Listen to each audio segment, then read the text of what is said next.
you ever have days that don't quite pan out as you plan them to? Well, that's not always a bad thing. Sometimes that can be a real advantage. And today was one such day. I was excited about today. I'd actually arranged to meet with the fellow YouTuber, Me and Jimi too, as he goes by. If you haven't already seen his channel, I strongly recommend you pop along and have a look. I'll put a link to his YouTube in the description of this one. But as I was getting ready to leave, I realised it was pretty chilly outside, pretty cold.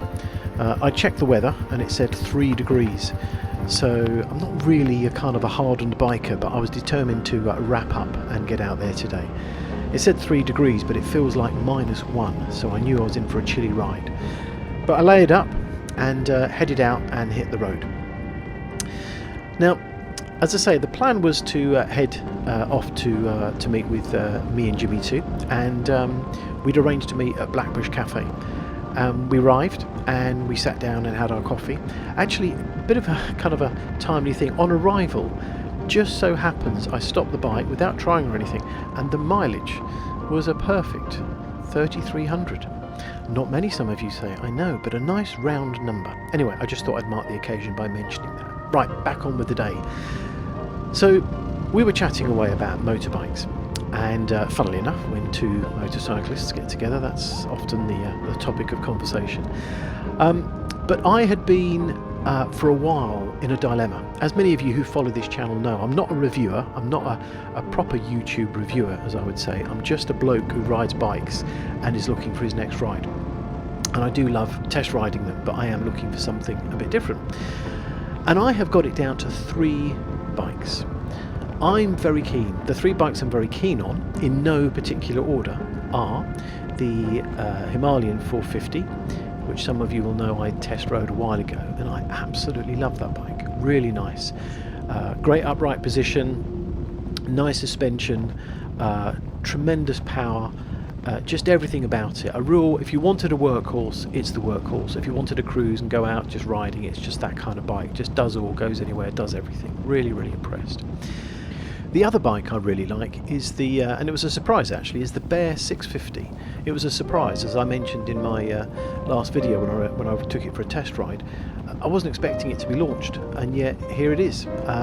You know, and there I was riding the thing. It was just fantastic. Absolutely loved it.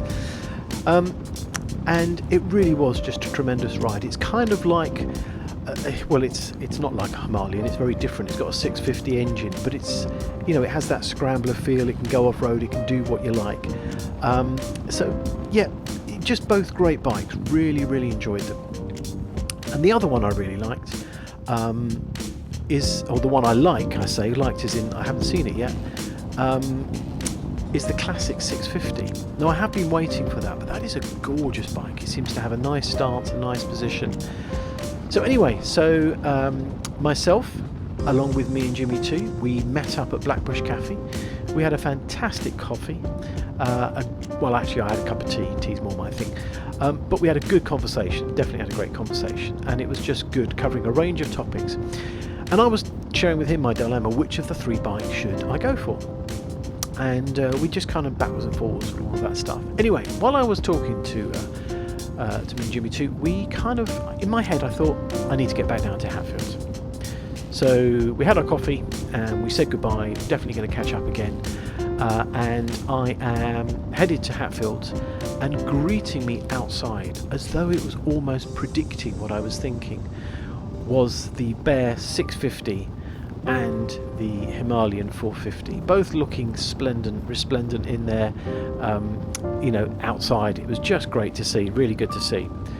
So I went in, had a chat with the guys at Hatfields and said, do you mind if I take the Himalayan out, the Himalayan 450 out? And they said, no, absolutely.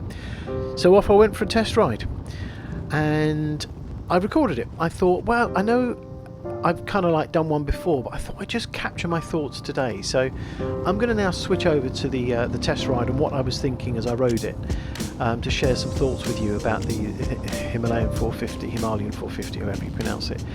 And then at the end I'm going to come back and I'm just going to kind of share my thoughts on the kind of pros and cons of the Himalayan 450, the Bear 650, and of course the new Classic 650. Oh, something to add. I hadn't seen the Classic 650. When I walked into Hatfields, much to my delight and pleasant surprise, there waiting were two examples of the Classic 650. So I've actually now seen it in the flesh, and I have to be honest with you, when I saw it in videos and pictures, I was kind of like thinking, oh, I'm a bit disappointed, it's not quite how I hoped it would look. I loved the Classic 350, but I wanted something with a bit more power, and I was not disappointed. It's so much better when you see a bike live than actually when you try to just imagine what it looks like through pictures and other people's videos. So I've got to see the bikes. They don't have the demo in yet, but they are hoping to have that in the next day or so. In fact, by the time you see this video, that may well be the case. So if you're interested in the 650 Classic, give Hatfields a call, because I'm sure they'll be only too happy to deal with your questions and help you set up a test ride.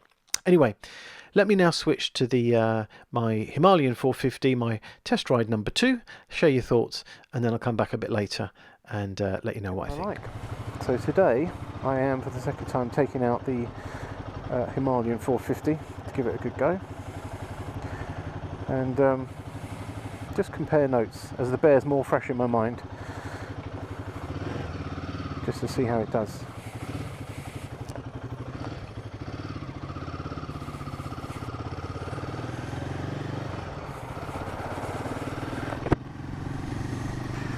What has appealed to me at each bike, let me just go through the this one, the Himalayan 450, why I like this, because there are advantages to all of them.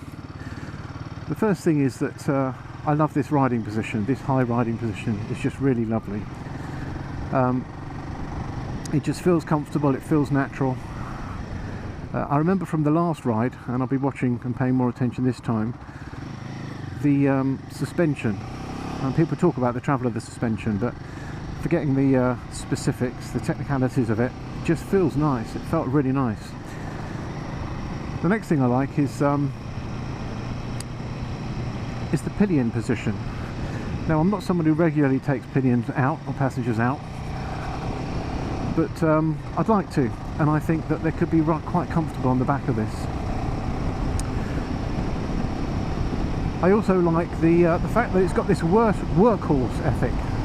You know, it looks like something you could literally throw at anything. You can load it up with panniers, with boxes, soft luggage on the front, on the back, and it just kind of looks like it's a mule to do what you need it to do, which I absolutely love about that. I also love this new display, the TFT display, which I've talked about before on the Bear, and it's the same on this.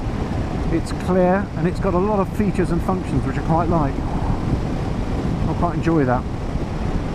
And then of course the thing that I ultimately love is it's a 450 engine, and 100cc more than the Meteor. It's more than that, so much more than that. It just feels a lot more powerful than the numbers make you believe, and it's so smooth. And when you open it up, and I can't, well, maybe not as quick as that R8 that just went past, but when I open it up, it's just lovely. You know, it doesn't feel like it's wanting or needing for any power. Now, this particular model that I'm on today has something else which I've never had. It's got heated grips, and oh my goodness, today is a particularly cold day, and I do need and do like the idea of having heated grips, and I can feel them. They're not even on the hottest setting. I intentionally put them on just kind of one down from the hottest, but I can just feel the warmth coming through already. I might turn them up in a bit to see how they do. So yeah, so that is everything of the kind of summary of what I liked about this bike.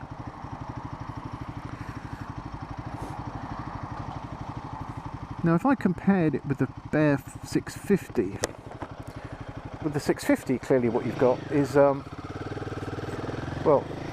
the clue's in the name, 650cc, whereas the Himalayan 450, yep, you guessed right, has a 450cc or there or thereabouts. And actually that 650 is a beautiful sounding engine. the Bear's just got a tone that I could just start and listen to it like a soundtrack from a great Pink Floyd album. If you're into Pink Floyd, it means something, but yeah, absolutely gorgeous. Loved it. So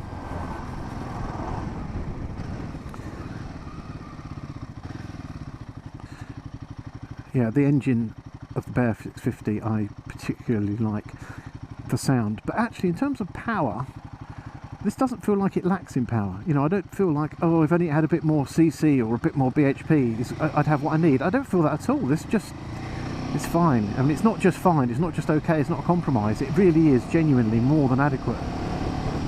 It's lovely.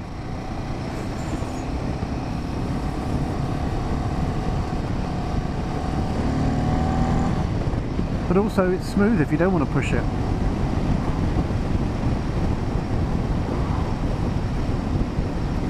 Now the Classic I haven't ridden. I'm hoping to jump on that very soon, so keep your eye out for that video if that happens. I say if, because until it happens, it hasn't happened. But I do love the Classic looks. I love the Classic 350. I think there's been some comments about it on YouTube about people, some people are, I think, a bit disappointed, still prefer the look of the 350, and I have to be honest, the 350 is just a stunningly gorgeous looking bike. I really love that. And the 650 I actually think is nice too. I think that's a lovely looking bike.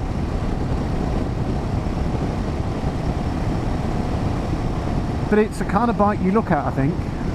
In terms of riding, it's a gorgeous ride. There's no doubt about that, because I love the 650 engine, as I've already said. But I wouldn't really want to load it up. I wouldn't want to put a whole load of luggage and racks and all that on it. Certainly wouldn't want to take it off-road. I think the 650 is something you just adore for its beauty, and you ride it as well. And I'm sure some people will ride it hard, and I'm sure there are people out there that will load it up as well. So I'm not saying what I'm saying is right. I'm not saying you can't load it up.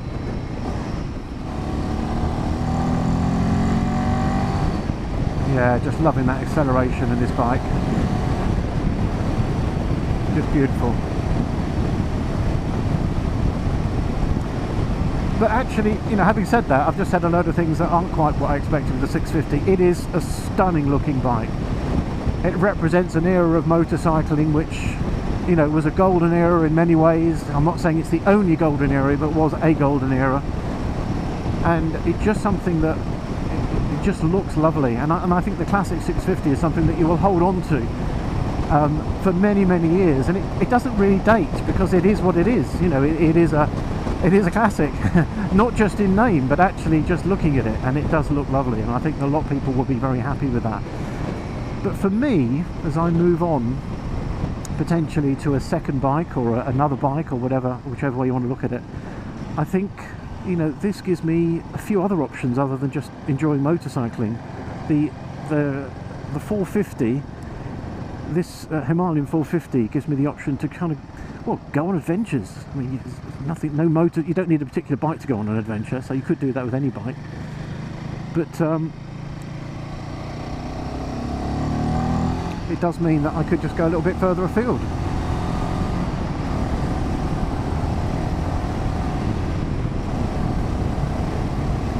Even off-road if I decided to, but as I've said in other videos, I'm not really an off-road rider. But that doesn't mean that I might not try it one day. These heated grips are great. I've just turned it up a notch from, it was on yellow, which I think is the second setting, blue is the first, then yellow. I've now just gone up to what looks like orange. Oh my goodness, oh yeah, that's lovely, I can feel that. Do you know what, sometimes it's really hard choosing between the bikes. You know, the Bear 650, the Himalayan 450 and the Classic 650. I don't think anybody would be disappointed with any of those bikes, notwithstanding any mechanical faults that you might experience, which happens with anything mechanical or electrical can fail. But my experience with Royal Enfield has been pretty good so far, and my dealer isn't far from where I live, so that's always handy. But aside from those things, I just don't think they're things that you'd be disappointed with. But I have had my Meteor for 3 years now, and whilst I'm not quite sure if I can get rid of it, I might need the cash to trade it in. I don't know, that's all to be discussed and decided. I really can only have one bike, and if I do, I've just got to, whatever I get, I want to keep. I want to keep for the long term. By the way, if I'd have bought a shotgun, I reviewed that a while ago, I'd have been happy with that as well, and probably wouldn't even be looking now. I think the longer you leave it, the more time you spend looking, and the more time you spend looking, the more options you figure out, and the more options you figure out, sorry, easy for you to say, then the more choices you have. The more choices you have, the more decisions you have to make, and the loop just goes on and on and on. So, but it's fun trying them out, isn't it?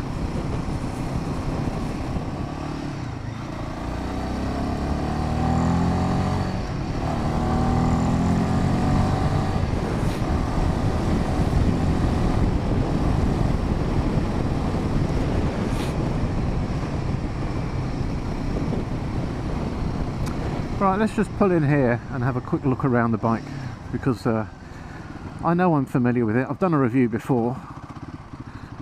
This is, as it happens, the Hanel Black, I think it's called, but it's the black one, whatever. And it's the one that I am most interested in of all the colours, and I think I'd go for the tubeless. Yeah, I've had a Meteor for 3 years and I've got tubeless on that, but I've never had a puncture.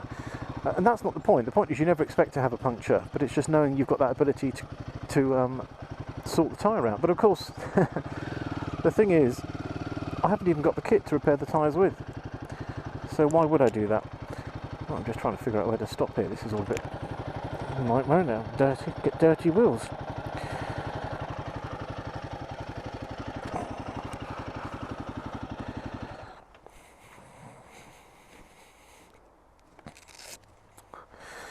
So there it is, the lovely Hanel Black. Let me just switch to my phone because I'll get a better view of it on this so you can see better.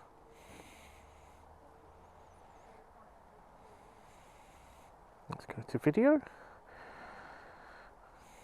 Okay, let's switch to the video then. There you go. Beautiful colour. I think that is absolutely gorgeous.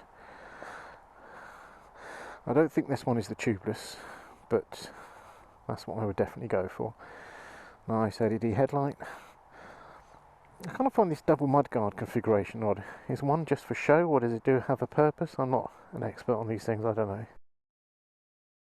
That's quite nice.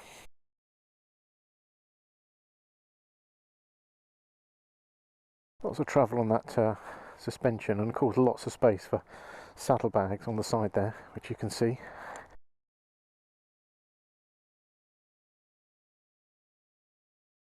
Lovely, absolutely gorgeous bike that is. Let's have a quick sound listen.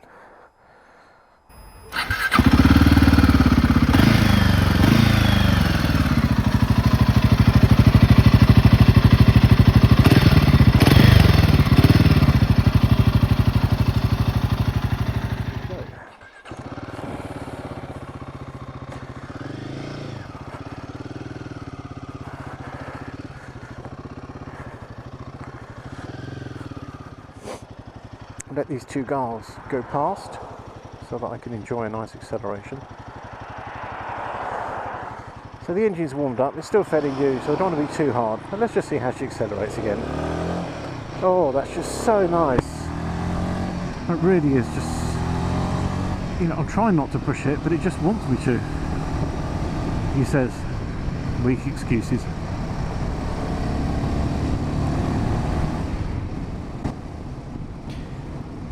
So they were my thoughts from the saddle earlier today on the Royal Enfield Himalayan 450. Gorgeous bike. So where does that leave me? Well, the Royal Enfield Bear 650, the Himalayan 450 and Classic 650, three highly desirable motorcycles, each with their own unique appeal, strengths and of course trade-offs. Now, as I navigate my own decision-making process, one that leans more towards logic than pure emotion, which, let's be honest, isn't always the bike away, I find myself going in circles rather than picking a lane, but a decision will be made. So here's where I stand on the pros and cons of each so far. What do you think I've missed, or am overthinking? Start with the Bear 650. My pros are, it nails the classic look, definitely a head turner. That exhaust note is music to my ears. And the comfy seat height, good for long rides without feeling cramped. The cons, it's a bit on the wide side when I put my leg over and sat on it. And also you end up leaning forward more than expected. It's not what I would call a lean forward, we're not talking Continental GT, but just a little bit more than the others. And personally I would have loved some good old school analogue dials instead of digital. Call me nostalgic. There's nothing wrong with digital, I love the digital, I've talked about it a lot, but I just feel on the Bear it might have just been a bit nicer. The next one is the Himalayan 450, the one I've just looked at. As I reflected again on today in my last ride, it's a true workhorse. This thing will take you anywhere and back. I think if it was definitely a head decision, this one is right up there. The seat height I absolutely love.